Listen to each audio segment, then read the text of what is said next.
কাশিয়াং শহর পুরাটা।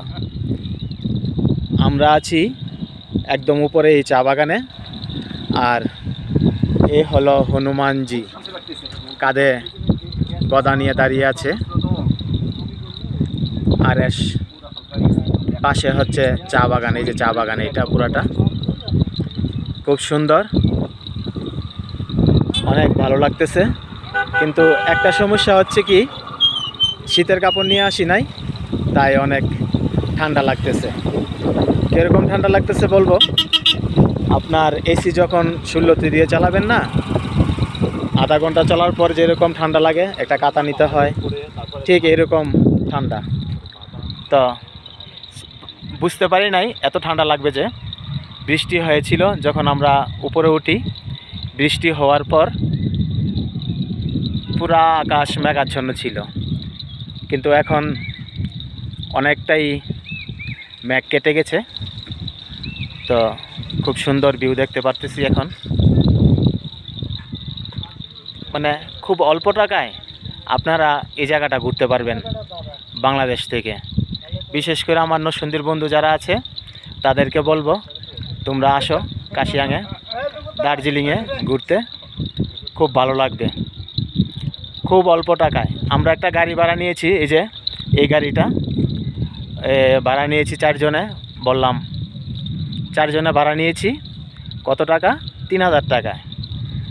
তো আমরা শিলিগুড়ি থেকে বের হয়েছি ঠিক 2টার দিকে। বের হয়ে এখন বাজে 6টার মতো বাজে। আমরা গিয়েছিলাম উপরে পাইন ফরেস্ট থেকে এখানে আসলাম। আমাদের প্রোগ্রাম ছিল না এখানে আসব, এই হনুমানজির মন্দিরের এখানে, কিন্তু আমাদের যে ড্রাইভার ছিল সে বলল, দাদা চলুন হনুমানজির এখানে। তো আমরাও বললাম যে চলো। তো এখানে এসে চা বাগান, পুরা কাশিয়াং শহরটা দেখতে পারতেছি। আর কিছু সুন্দর সুন্দর ছবি তুলব। আমাদের সাথে এরা ছবি তোলা নিয়ে খুব ব্যস্ত, কেননা ভিউটা খুব সুন্দর, অনেক সুন্দর ভিউ পাচ্ছি আমরা এখানে।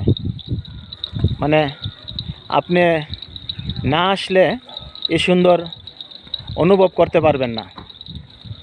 তার জন্যই বলছি এখানে আসবেন, একবার হলেও আসবেন। আর আমাদের নরসিংদী মাধবদী থেকে তো একটা খুব ভালো এসি সার্ভিস আছে, যে সার্ভিস দিয়ে আপনি এখানে আসতে পারবেন, বুড়িমারিতে আসতে পারবেন।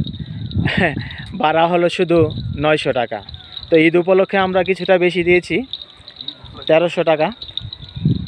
ঠিক আছে বন্ধুরা, তোমরা আসবে এখানে ঘুরতে। পৃথিবীতে আসছি আর আসবো, ঘুরে ঘুরে জীবনটা উপভোগ করে যাব। সবাই ভালো থাকবেন, অনেক অনেক ধন্যবাদ।